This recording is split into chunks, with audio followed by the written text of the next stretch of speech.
জয় মা কামাখ্যা। আপোনালোক অকলে ভালে থাকিব, অকলে সহায় সহযোগ কৰিব, ভালকৈ যাতে কাম কৰি যাব পাৰোঁ তাৰ কাৰণে মা কামাখ্যাৰ আশীৰ্বাদ বিচাৰিব আহিছোঁ, যাতে গোটেই অসমৰ ৰাইজৰ এতিয়া আমৰা অকলে মিলি একেলগে কাম কৰি যাব পাৰোঁ আৰু ভালকৈ যাতে কাম কৰি যাব পাৰোঁ তাৰ কাৰণে মা কামাখ্যাৰ আশীৰ্বাদ বিচাৰিব আহিছোঁ। আমি এতিয়া গোটেই অসমৰ ৰাইজ লগতে সমষ্টিবাসী ৰাইজৰ কাৰণে মা কামাখ্যাৰ শ্ৰীচৰণে প্ৰাৰ্থনা কৰিম, যাতে সকলোৰ কাৰণে সকলোৰ সেৱা কৰিব পাৰোঁ আৰু ভালকৈ যাতে আমি কাম কৰি যাব পাৰোঁ, নিষ্ঠা আৰু সততাৰ সহিত কাম কৰি যাব পাৰোঁ। মা কামাখ্যাৰ আশীৰ্বাদ সদায় থাকিব লাগে, তাৰ অবিহনে একো নহ'ব। জয় মা কামাখ্যা।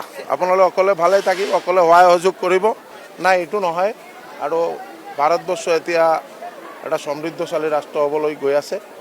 এইটো হ'ল মানে যিটো আমাৰ চলি আছে গ্ল'বাল ক্ৰাইচিছ, এইটো খালি যে ভাৰতবৰ্ষৰ কাৰণে এইটো নহয়, এইটো ধীৰে ধীৰে এইটো ঠিক ঠাক হ'ব।